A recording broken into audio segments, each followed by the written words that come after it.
porque o nosso Deus nos santifica.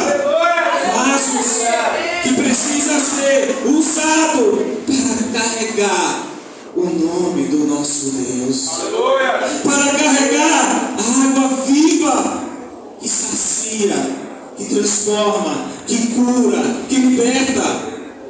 Você e eu e você somos um vaso na mão do Deus Todo-Poderoso.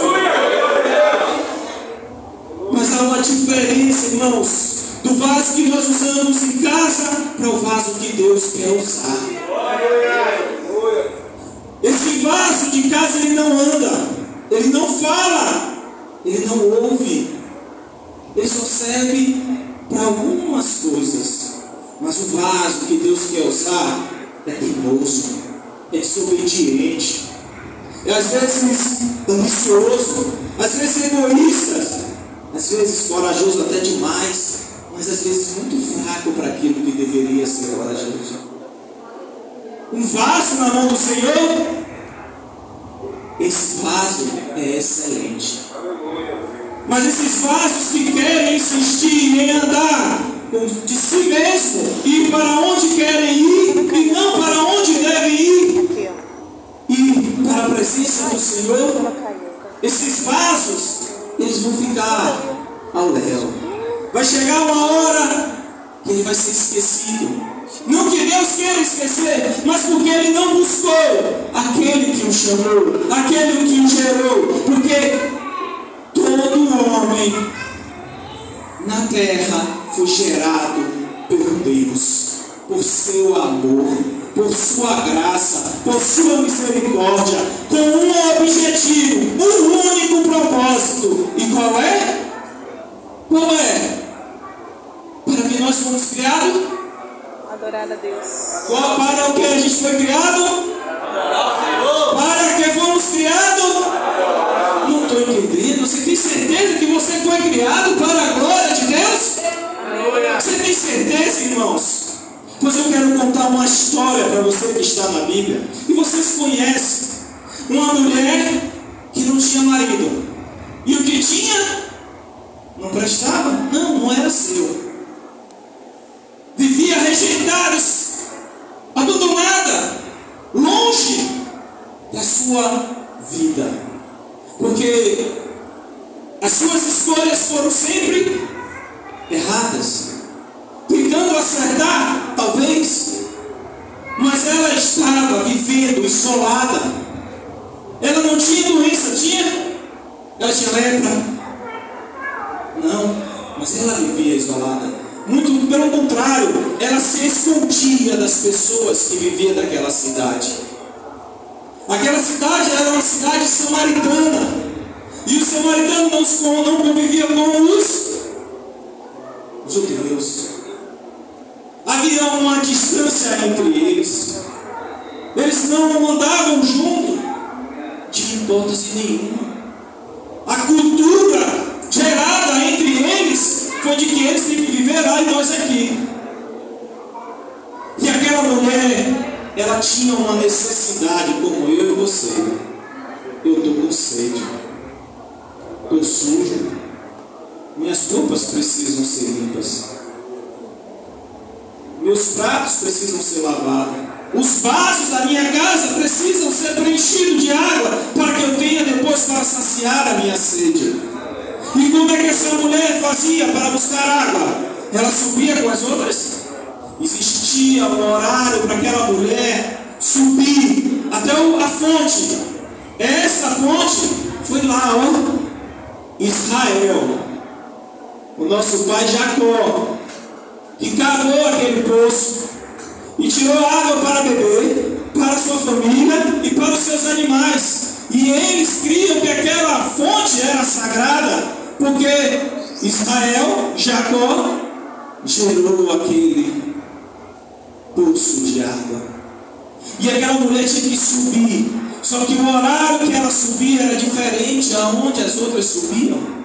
Aquela mulher tinha sede, porque eu tenho certeza que se fosse a gente subia até a noite, mas com o sol de meio-dia, a gente não ia não. A gente iria no horário até escuro, para não sofrer com o calor, com os desgastes de carregar uma vasilha de água. Quem morou na Fazenda Grande do Retiro ali, né, meu? Sabe o que é faltar água. E eu tenho certeza que alguns irmãos, eu falo com propriedade, porque a gente subiu uma escadaria para levar água para casa, de uma fonte que jorrava de uma pedra. E a gente sabe que é cansativo carregar água com baldes. E às vezes era 2, um de cada lado. E a gente vê pessoas carregando em reportagem vasos na cabeça, no sertão. Aquela mulher tinha que fazer isso. O desespero pela água era tanta que ela ia no sol de meio-dia para suprir as suas necessidades. E a pergunta é: qual é a sua necessidade hoje? Você veio para este lugar, irmão, com um único propósito: adorar ao Senhor. Aleluia! Você veio buscar a Ele, a presença dEle, como está escrito: buscar em primeiro lugar o reino e a sua justiça. Esqueça as outras coisas, porque Ele garante que as demais coisas serão acrescentadas por Ele, porque Ele cuida de você. Ele cuida da sua casa lá, Ele cuida dos seus que estão lá. Ele vai continuar cuidando enquanto você estiver buscando o reino e a sua justiça. Mas aquela mulher não conhecia essas orientações, porque ainda não tinha tido encontro com o nosso verdadeiro rei. E Jesus sabia como Ele é o Filho de Deus. E Ele sabe de todas as coisas. Ele sabia que tinha que passar por ali. Ele marcou aquele encontro com aquela mulher sem ela saber. Ela não sabia. Se ela soubesse que um judeu estaria esperando ela lá, sozinho, você acha que ela iria? Então Jesus marca esse encontro porque Jesus escolheu os improváveis para fazer prováveis. Jesus escolheu aqueles que ninguém queria para fazer deles o pequeno se tornar grande. Aqueles que estavam mortos, Ele fez o quê? Avivou. E Ele vai te avivar nesta noite. Se Ele não te avivar, a culpa não está no irmão. Não perca o seu foco. Você veio buscar aquele que tudo pode. Ele quer avivar, mas depende de nós. Porque aquela mulher tinha sede, ela sabia que tinha água, e ela foi. E quando ela chega lá, parece que ela não vê Jesus, até o momento em que Ele fala: dá-me de beber. E quando ela olha e vê, ela reconhece pela aparência. Interessante que ela já fala: olha, eu vou lhe dar água, você não tem nem. Começa um diálogo. Ela quer debater, porque ela vê um homem simples, e Jesus era simples. Ele não veio com poder e glória visíveis, mas Ele veio com poder e glória invisível. E aí Ele começa a conversar com ela ali, lhe oferece algo, e ela tenta debater. Ela fala que aquele poço é o melhor, porque foi Jacó quem fez o poço até aquele momento. Mas quando Ele fala: se tu soubesse quem está te pedindo água, seria diferente, mulher. Você iria me pedir água, e eu ia dar água viva. Ele não fala de água somente, Ele fala água viva. E essa água viva jamais teriam sede de novo. Essa água ia acabar com a sede. E quando ela ouve aquilo, porque é novidade para ela ouvir que alguém vai dar água viva, e essa água vai cessar a sede, aí eu quero. E ali há uma conversa ainda até ela entender que aquele que estava à frente dela era o Cristo. Aquela mulher, irmãos, sem muito esforço, porque ela não sabia que Jesus era a água. Eu e você sabemos que Jesus é a água. Eu e você sabemos que é uma fonte que não seca, e que a água que a gente Recebe dele e nós se torna fonte de água viva. Para podermos levar essa mesma água para muitos outros que estão neste mundo precisando desta água. Então ele sai ali, ela larga vaso, ela não pensa, ela desce. Aquilo que impedia dela viver, aquelas pessoas, ela tinha motivo ou não tinha para não ir lá?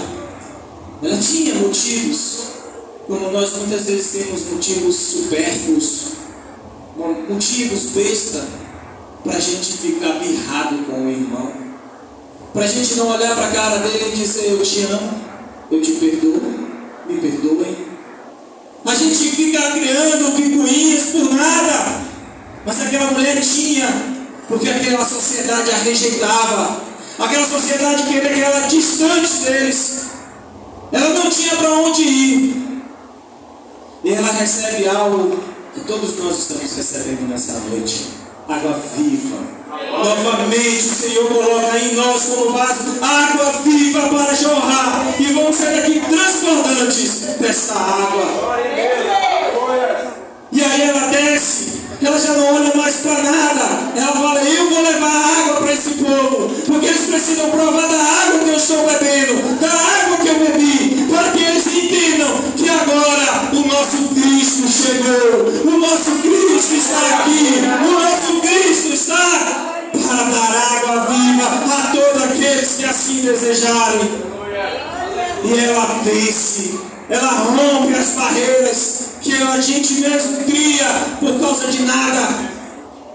E se você nesta noite lembrar que você precisa perdoar alguém, que você precisa pedir perdão a alguém, que você precisa reconhecer no seu coração, se ela não está aqui, mas você pode liberar o perdão, você pode pedir o perdão para que você tome a sua ceia, para que você se coloque diante deste Deus que está aqui, e que nada impeça do seu louvor chegar ao Senhor.